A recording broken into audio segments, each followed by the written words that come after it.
All of his co-workers were gone. What could it mean?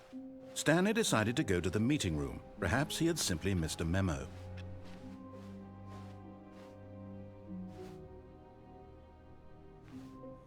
Oh, good. You notice my sign. Yes, I have something very exciting to show you.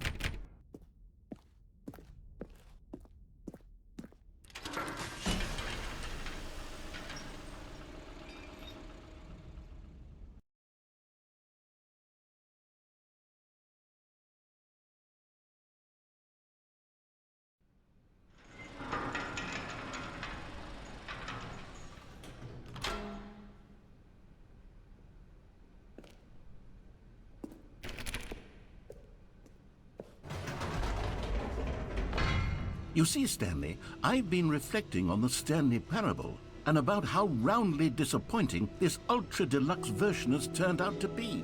The original Stanley parable was a landmark, and any new content for it should live up to that legacy. So forget this ultra-deluxe nonsense. I say we take it one step even further. Which is why I'm very proud to announce for the first time ever, the Stanley Parable 2.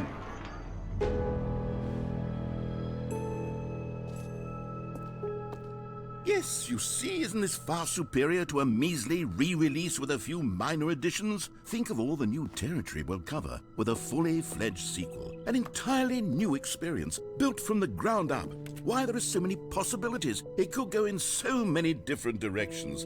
This is what fans have truly been asking for.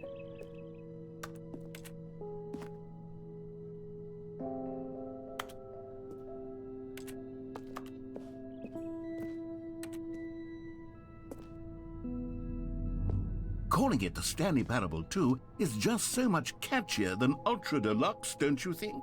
Ultra Deluxe? What does it even mean? But the Stanley Parable 2, now that's an artistic statement right there. It's future-oriented. It screams progress and innovation and long-term franchising potential.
Now, to be clear, I haven't quite nailed down what exactly the Stanley Parable 2 is going to be, but let's take a look at some of the features I've been developing for it. I figure that if I can loosely organize a handful of interesting concepts, that surely the game will sort of naturally spring up around them. It'll all work itself out. Game development is much more of a fuzzy magic than anything scientific or logical, really.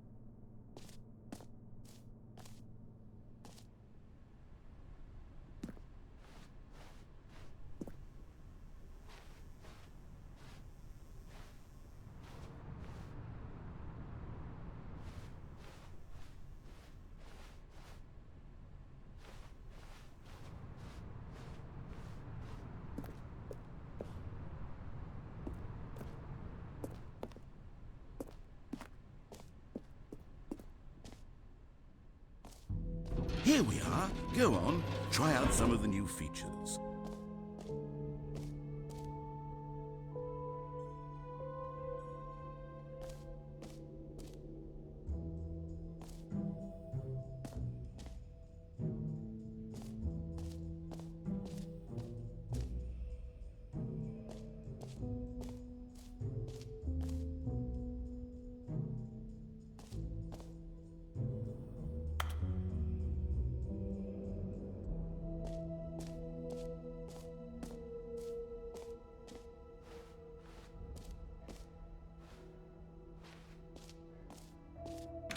For the Stanley Parable 2, I asked myself, what do players really want? And of course, the first and most obvious answer is that they want to be individually recognized and validated as people. So with that in mind, my first addition to the game is this button which speaks the name of the person playing the game. Isn't that wonderful?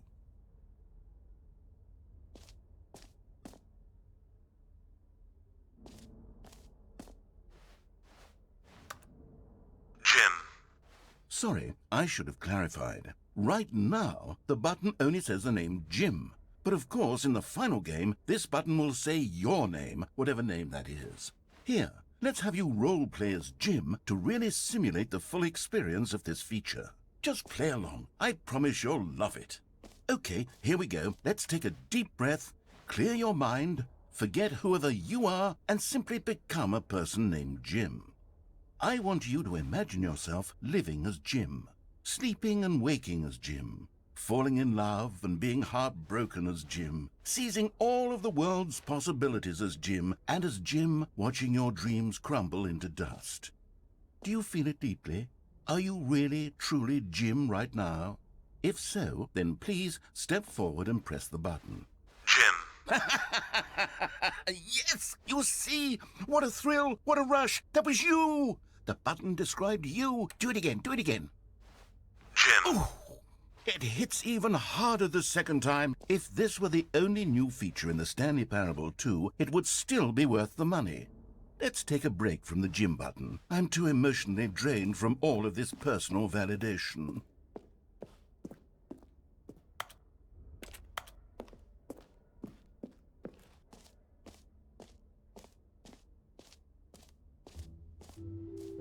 I suppose I could allow only people named Jim to play the Stanley Parable 2. That would actually save me the work of finishing this feature.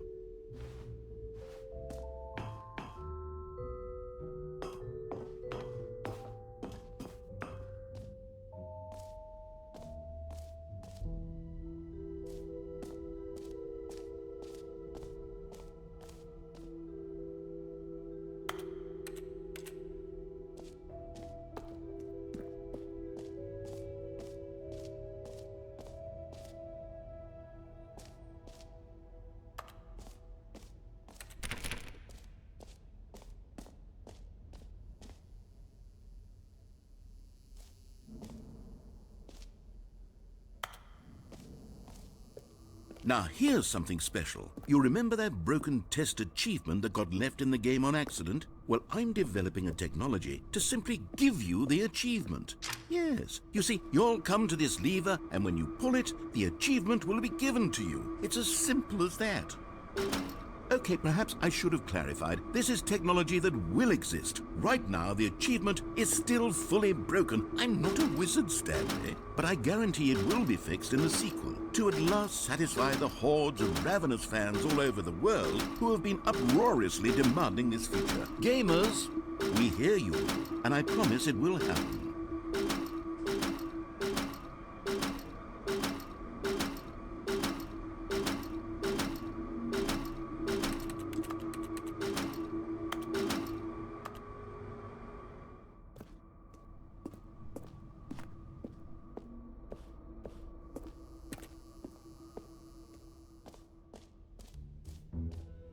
What else? What other exhibits haven't we seen yet? You know what? Let's bring the jump circle back for Stanley Parable 2 as well. It's a... Oh, wait. You already spent all your jumps the first time we saw the jump circle? Oh well. I suppose it can just be a nice decorative piece then.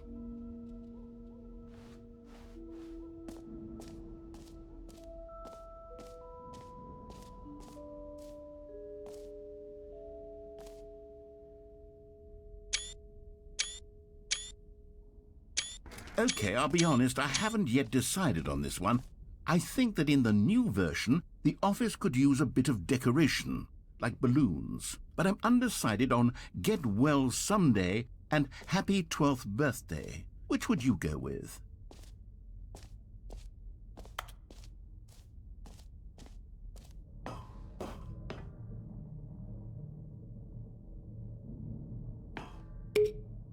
You know, sometimes when you solicit another person's opinion, it makes you realize that you knew which one you actually really wanted all along. Happy 12th birthday, step-niece, it is. Or actually, maybe I should have gone with... No. No, I've made my decision. We're moving on.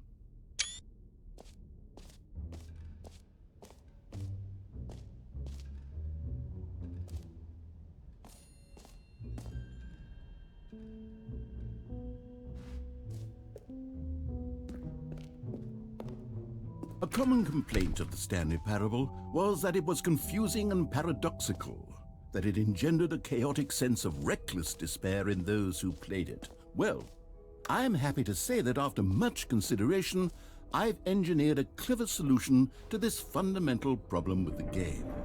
It's the Stanley Parable Reassurance Bucket.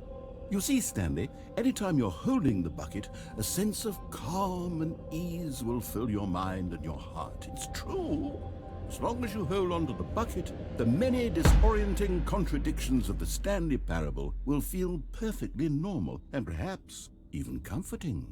You may even come to long for the gentle embrace of jarring cognitive dissonance while the bucket is in your arms. And to be honest, it's a much more convenient solution for me than actually redesigning the game to be less uncomfortable. Can you imagine what a pain in the ass that would be? Yes, the bucket is the perfect solution. Come on, give it a try.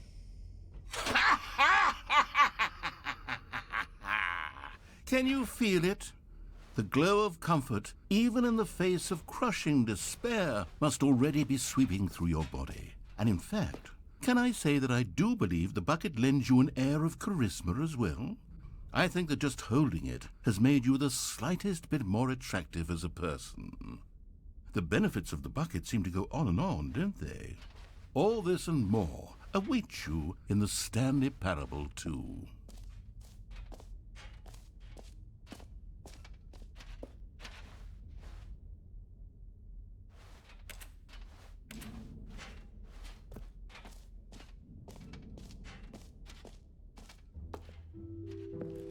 Does anyone give out awards for most enjoyable bucket in a video game?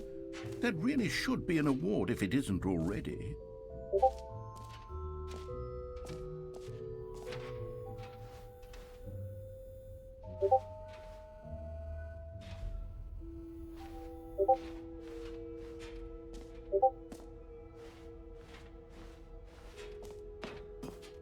An epilogue would be fun, wouldn't it, Stanley? Yes, it will go at the end of the, well, we'll figure that out later.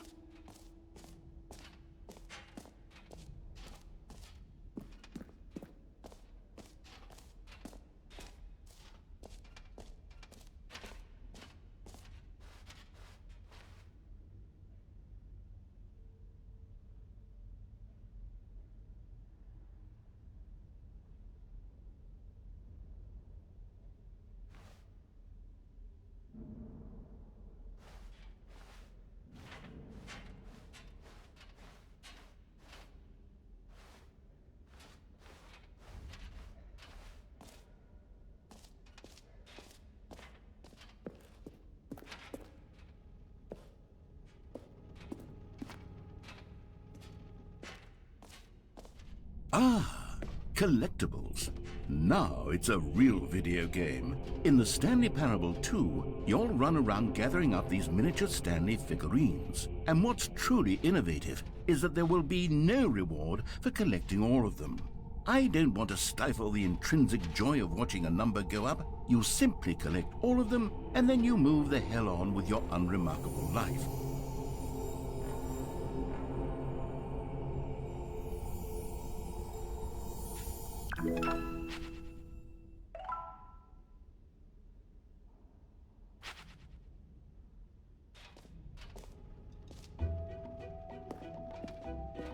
God, it really is the worst when you collect everything in a video game and then they give you a big fancy reward for it. Absolutely tragic.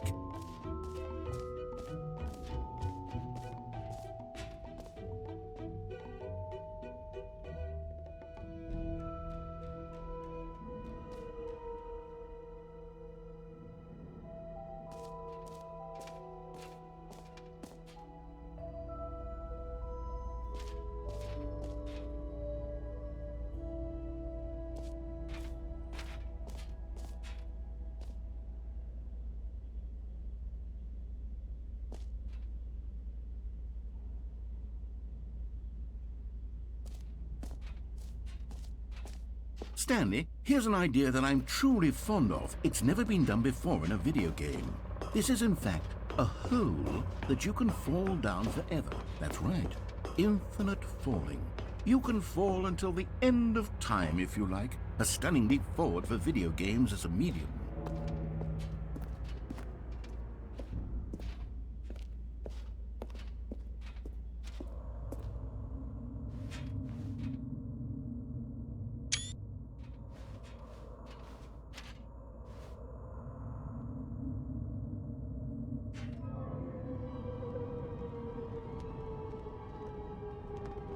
You see, isn't it wonderful? One of my more ingenious concoctions, if I do say so. Now then, since you've gotten to see the infinite hole, you can press the teleport button to pop back up to the top, and we can continue onward. Now, I don't mean to be a bummer, but I do recommend you use the teleport button to go back to the top. Maybe do it on the sooner rather than later spectrum of things.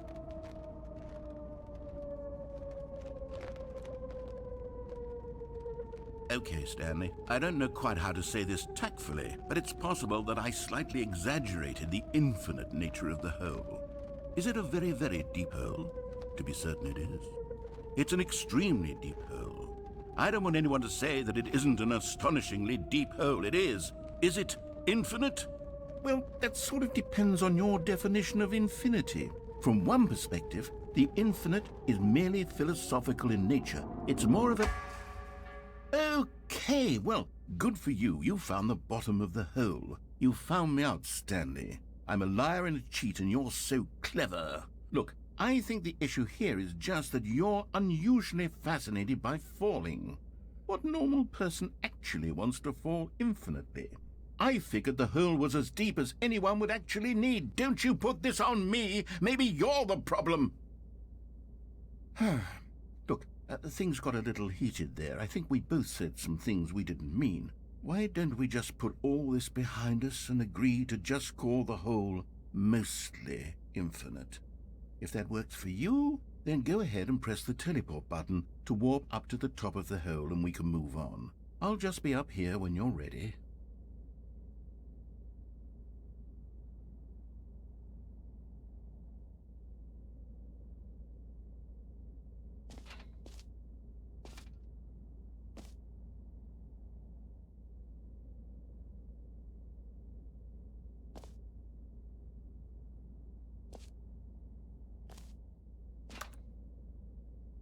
Great. Now, I'm very excited to show you even more of my ideas for the sequel.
All right, have you seen everything you wanted to? Ready to move on now?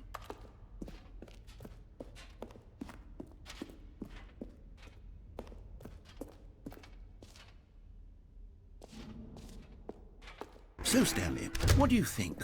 Do you like all of the new features? Yes, I know it's not exactly clear yet how exactly these features will come together as one single coherent video game, but I can feel it in my soul. It's going to work. There's definitely a good game in there somewhere. Say, let's do an experiment. I'll arrange these new features together, and we'll see whether or not it coheres into a meaningful gameplay experience. Okay, are you ready? Here it is. I give you the Stanley Parable 2.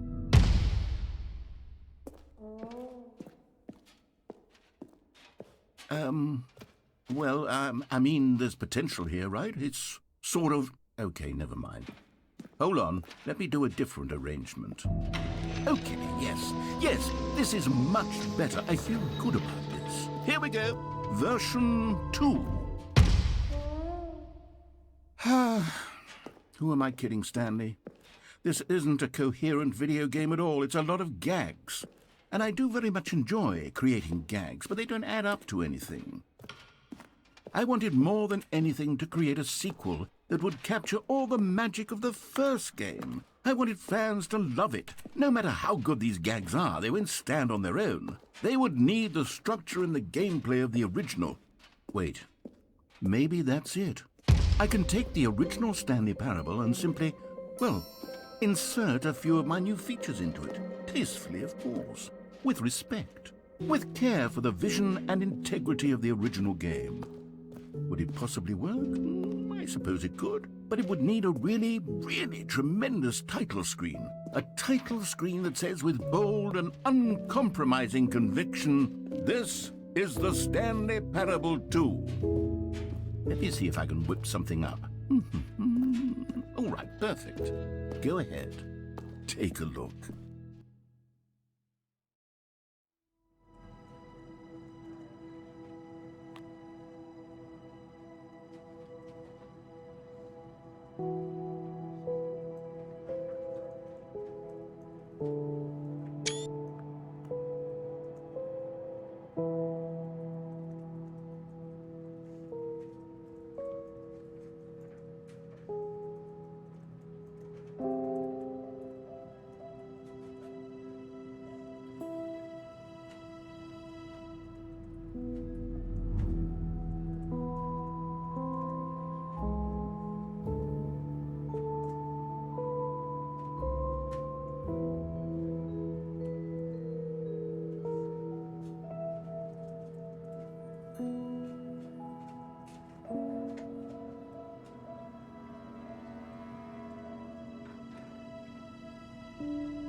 This is the story of a man named Stanley.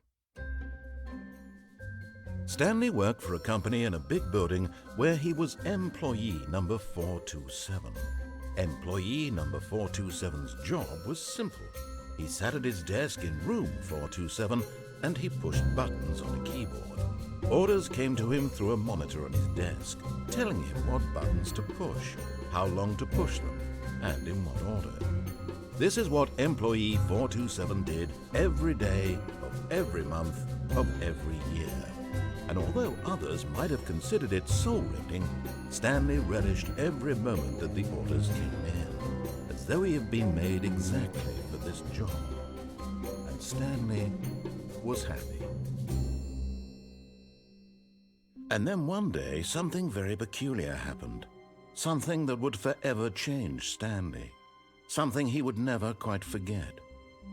He had been at his desk for nearly an hour when he realized that not one single order had arrived on the monitor for him to follow. No one had showed up to give him instructions, call a meeting, or even say hi. Never in all his years at the company had this happened. this complete isolation. Something was very clearly wrong. Shocked, frozen solid, Stanley found himself unable to move for the longest time.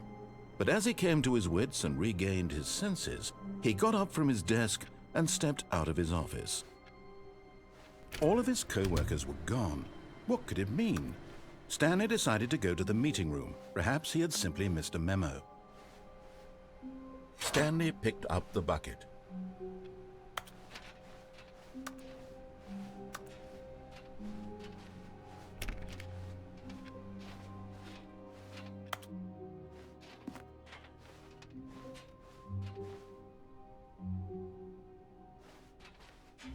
Stanley clutched the bucket tightly to his chest and entered the door on his left.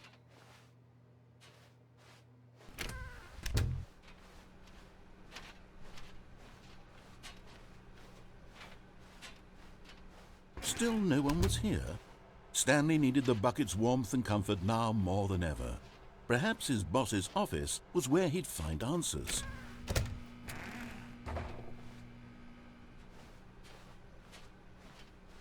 Coming to a staircase, Stanley and the bucket walked upstairs to the boss's office.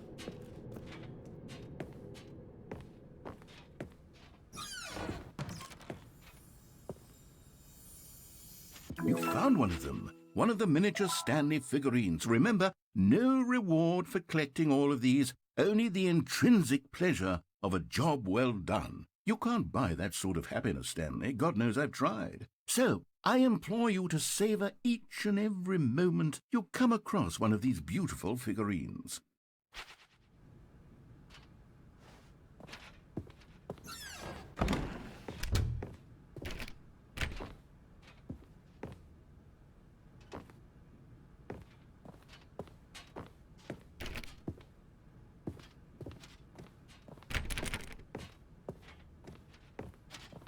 Stepping into his manager's office, Stanley was once again stunned to discover not an indication of any human life. Crushed by the weight of this revelation, Stanley may have broken down into an emotional dumpster fire if not for the soothing presence of the bucket. Even now, in his darkest of hours, did the bucket's warmth and guiding light pierce the dark clouds of confusion and chaos. It would be with him always. The bucket would, and he knew it. The two of them were inseparable. At this point, Stanley was so absorbed in the tender spiritual connection he shared with the bucket that he didn't notice the pad behind the boss's desk. Nor in his bliss of simply being near the bucket did he have any notion that the PIN number for the keypad was 2845. But Stanley guessed the correct code by sheer luck. Was it that the bucket knew all along? Was the bucket guiding him? Yes, this is certainly the most logical explanation. Another miniature Stanley figurine. This, there really must be a snappier name for these things. What about mini-stands? Stanley figs? What about Stanlerines? Yes, I think I like that. Another Stanlerine under your belt.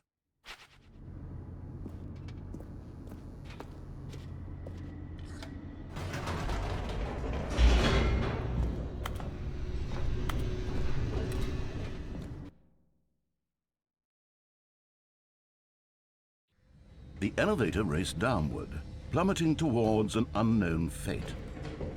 It would be all Stanley could do to keep himself together, if not for the bucket. Soothing him, comforting him, reassuring that in this darkest moment of uncertainty, he would be all right. The bucket is here for you, Stanley. Everything will be fine.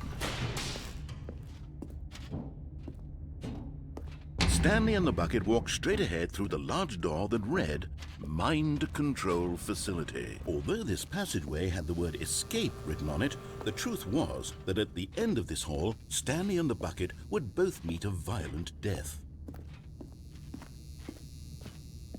The door behind them was not shut. Stanley and the bucket still had every opportunity to turn around and get back on track. At this point, Stanley and the bucket were knowingly walking forward into a very painful death for each of them.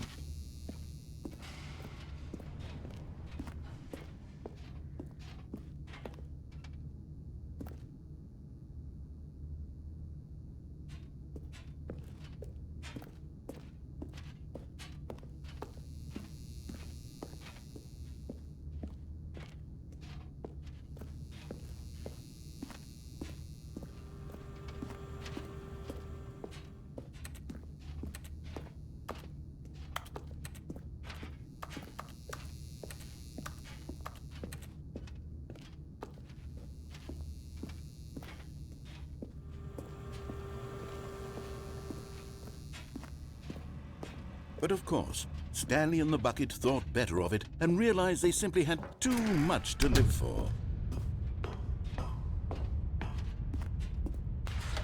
The lights rose on an enormous room packed with television screens. What horrible secret did this place hold? Stanley and the bucket both wondered to themselves.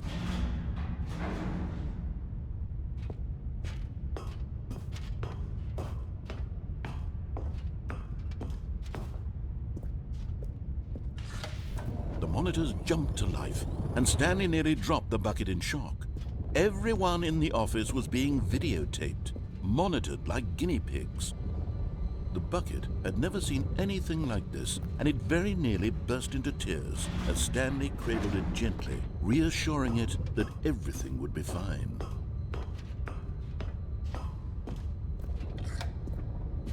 Was the bucket under the mind control facility's influence as well?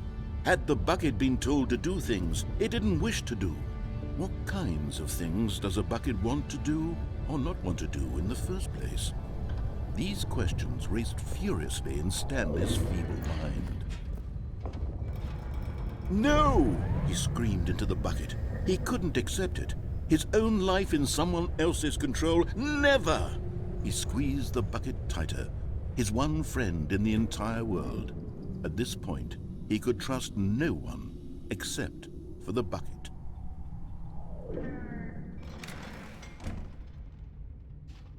But here was the proof. The heart of the operation. Controls labeled with emotions, happy or sad or content. Walking, eating, working, all of it monitored and commanded from this very place.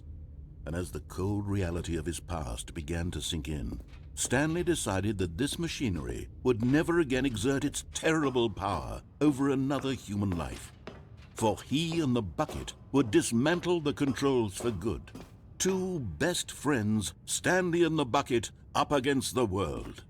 They high-fived in a really cool way, and the bucket made a sassy comment about taking down the system.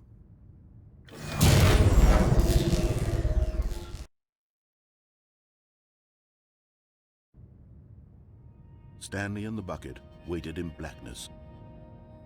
Was it over? Yes, they had done it. Stanley and the bucket had defeated their greatest and darkest enemy, freed themselves from the tyrannical grip of the evil mind control machine. Freedom was now mere moments away. Excitedly, the two of them began to discuss the kind of life they wanted to live once they stepped through this massive door. The bucket wanted to learn to roller skate. Stanley wanted to sneeze in every country on Earth. Both of them wanted to begin watching a movie, any movie, but then stop it halfway through and begin watching it in reverse from the end. True, it was a simple life they envisioned, but it was one they'd lived together, with one another to lean on, to trust, to support. What? Wait. What was happening? Why had the door stopped? Was Stanley and the bucket not about to be freed? An unbearable silence filled the room, lingering in uncertainty, until finally the truth hit Stanley square in the face. This building did not want the bucket to leave. Even the facility itself recognized the incredible calming presence of the bucket, needed the soothing warmth of the bucket, would go to any lengths not to part with the bucket. No. Stanley can't leave this place. Not while he has such a precious bucket in his arms. Not while this building has anything to say about it. Stanley realized he would never again leave this very room. But at least he has the bucket. To be trapped eternally in darkness isn't really so bad, Stanley thought to himself. As long as I have my bucket with me, right? I'll be okay, won't I? Stanley gulped. Very soon now, he was about to find out.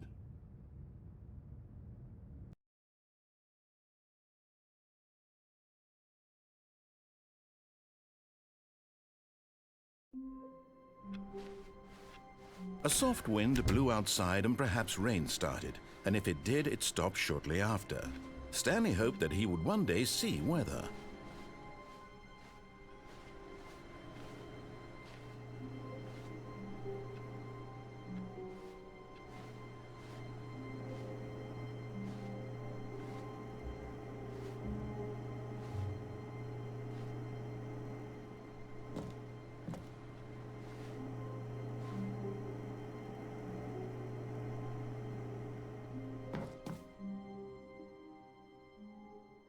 At first, Stanley assumed he'd broken the map, until he heard this narration and realized it was part of the game's design all along. He then praised the game for its insightful and witty commentary into the nature of video game structure and its examination of structural narrative tropes. So, now that you're here, what do you think? Isn't this a fun and unique place to be? Why don't we take a minute just to drink it all in? Okay, I'm over it now. What do you think? Are you sick of this gag yet? Well, I don't know how to say this politely, but you could literally just hit escape and restart the game any old time you want, like right now. You could have done it just then. Now would also be an appropriate time to quit. Any of these points and so many, many more, all of them are appropriate. I'm enjoying what seems to be an internal conflict going on where you are literally unable to act on your own desires to restart the game. So, just to push the envelope, I'm going to try and make this as miserable as possible and see how long you can maintain. There once was a man named Stanley, who people considered so manly. But the truth must be told, he was not very old and was quite particularly gangly. What Stanley liked most was buttons. He pushed them like some kind of glutton. He did it all day in a meaningful way, but his brain had long ceased to function. Which is why he is in this parable, and lives an existence quite terrible. And if you are not strong and keep playing along, you too will become quite unbearable. Yes. You too will become quite unbearable.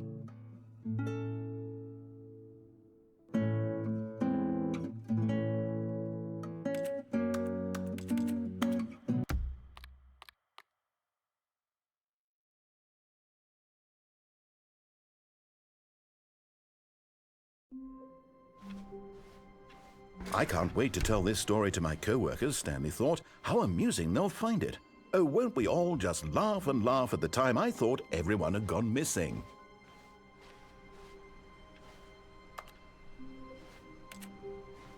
Stanley lifted the bucket into his arms, and a wave of comfort rushed over him. Stanley clung the bucket to his cheek. Could his co-workers really all be gone?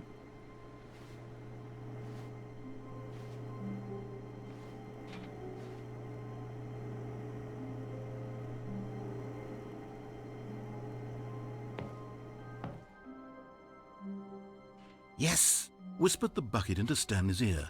We've done it. We've escaped from that dull office and that pesky narrator. At last, out here in the white void, we are alone. Now, and for the first time, I can reveal to you my true self. The bucket began to tell Stanley of its life and its history, of the countless wars it witnessed, desecrating the land and lives of untold numbers of innocent humans, and the bucket's own complicity therein, of sadness and regret, and the many years it spent dwelling on the actions it might have taken to curb the madness and the decay, if only it had been stronger. Of hope and redemption, and its crusade to uplift the stock of life for the common man, to manifest justice where none existed, and the bittersweet reality of time, to see one's dreams and wishes met halfway, meted out in parcels like charity, and abandoned as soon as the warm glow of inspiration begins to dim. The opportunities to do so much more. There was so much it could have done, perhaps, the bucket wondered to itself. Perhaps, if it had seen its own darkness with a clearer perception. This was way too much for Stanley. What are you talking about? He screamed. You're a bucket! To this, the bucket furrowed its brow. No, Said the bucket. not since the evil wizard Gambhorata first ensnared me in his machinations as payback for the sacred amulet I stole from his treasured vaults. I was young back then and could not conceive the ramifications of... No! Stanley screamed even louder this time. This is stupid! You are a bucket! This is so stupid! Why are we even doing this? As Stanley screamed and screamed and screamed, the bucket revealed its true form, transforming into a mighty beast of untold power, its fangs glistening like...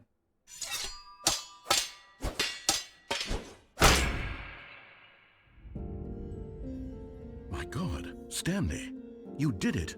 You saved us from the bucket. Thank God you already had all 12 emblems of sages and knew the incantations to summon their true power. Otherwise, we would have easily been overwhelmed by the bucket's power. I'm speechless.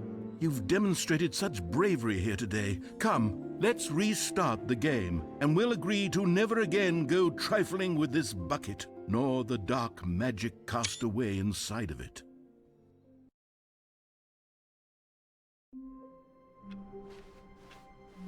All of his co-workers were gone. What could it mean? Stanley decided to go to the meeting room. Perhaps he had simply missed a memo. The confusion and the chaos all seemed to melt away as Stanley embraced the bucket. Stanley clutched the bucket tightly to his chest. This was not the correct way to the meeting room, but Stanley had felt the bucket calling to him, telling him that the employee lounge was simply the place to be. And here it was. Had the bucket turned out to be correct? Was this better than the meeting room? Yes, Stanley thought to himself. Yes, perhaps it truly was. How insightful the bucket turned out to be. No, never mind. The bucket was wrong. Stanley took the door on his left to go back to the meeting room. No, Said the bucket. don't go to the meeting room. Go somewhere else. The cargo lift, yes. Good. Said the bucket. Now ride the lift all the way to the top. There's something up there I need you to do. Stanley did not question why or how this bucket was speaking to him. It should have alarmed him, of course, because buckets can't talk. But Stanley chose not to think about this obvious fact. He was firmly convinced that the bucket had spoken to him, and he unthinkingly did whatever the bucket asked.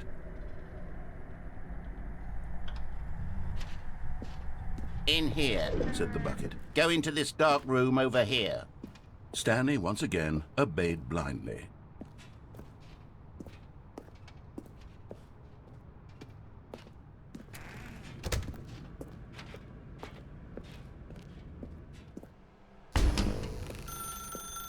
Now pick up the phone. Said the bucket. Pick up the phone and it will take us back home, where we can go about life together. Whoa, hold on. Why did you unplug the phone? Were you trying to resist the bucket's orders? Stanley, I was joking. Obviously, the bucket isn't talking to you and telling you to do things. Buckets can't talk. It was a joke. Don't you get the joke? It's funny, Stanley. A talking bucket. Can't you see?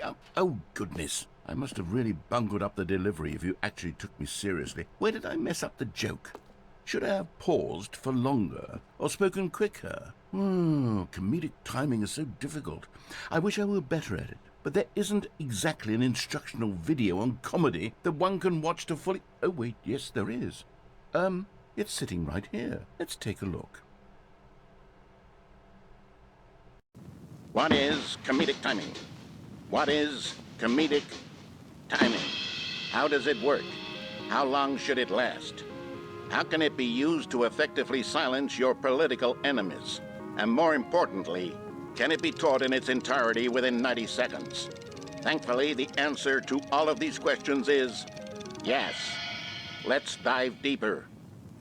If you've ever told a joke or made someone laugh, in all likelihood, you did it while standing 50 to 80 centimeters from them in a room of no more than 76 degrees Fahrenheit, with one of your arms raised straight upward at a 15-degree angle from your body. These are the optimal conditions for good comedic timing. To begin the joke, start by stating and spelling your name.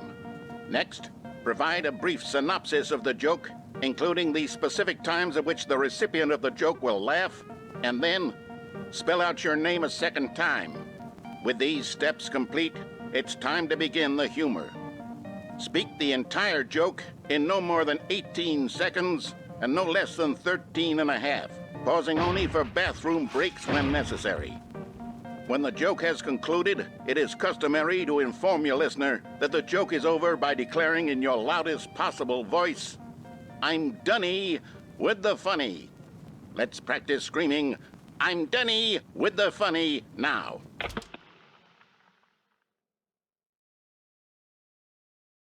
Good. This saying is a perfect example of expectations management, which is the cornerstone of good comedy.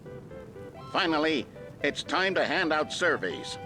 Collecting hard data from your audience on how rapt they were throughout the joke is the only way to grow or learn as a comedian. An effective survey should be no less than 10 pages long and should include the same question reprinted several times, just to ensure the survey taker is actually paying attention and not simply filling in answers at random. And that's all there is. With these strategies at your disposal, you'll have audiences doubled over in laughter and even tripled over in laughter in no time at all. Just remember to let them stop laughing at some point, you gut-busting little scamp. After all, we're each of us needed on the front lines of the war to fight the 12-legged invader who threaten our very existence and who very likely die in a hailstorm of bullets and mandibles. All of us must be prepared to give our lives to this noble cause, just as our children must do after us, and their children after them. Godspeed, and may Earth reign supreme. Hey, goodness, this video is a little outdated, isn't it? Well, no matter. I think the fundamentals of proper comedic timing are still as relevant today as they were back then. So with that in mind, I believe the only way forward is for us to return to the two doors and walk through all of this again, so I can try telling my story with more appropriate comedic delivery. Come along, let's head back.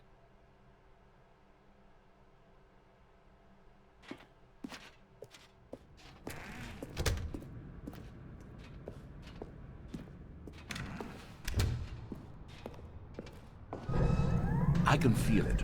This time, I'm really going to nail the delivery. You'll be in stitches. A talking bucket, you'll say? How ridiculous. How absurd. What a hilarious concept. The king of comedy. That's what you'll call me. Thank goodness we had the instructional video. Otherwise, who knows where we'd be right now. Well, I wouldn't be the king of comedy, that's for sure. The bucket spoke to Stanley. The bucket spoke. The bucket spoke. Oh, I'll figure it out on the fly. No need to overthink things.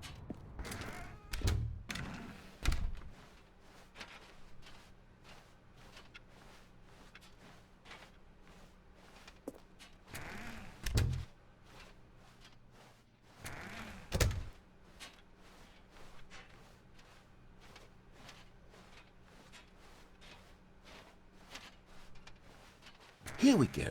You ready? When Stanley and the bucket came to a set of two open doors, they entered the door on the left.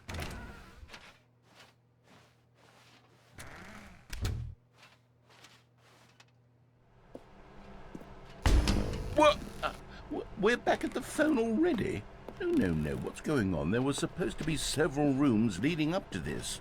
There was supposed to be a build-up to this point, a dramatic display of remarkable comedic wit which culminates in this scene with the phone. But now the timing's completely off. The joke will never land, or not the way it was meant to. And it's all my fault. I must have forgotten that the phone room comes immediately after the two doors room. What an egregious mistake. I've made a fool of myself. I don't deserve the title of King of Comedy. I'm nothing. I'm not even the lowliest joke-telling whelp. I think I need to go back and rewatch that instructional video again. Yes, surely that will help me improve my... Here we go. You ready? When Stanley and the bucket came to a set of two open doors, they entered the door on the left.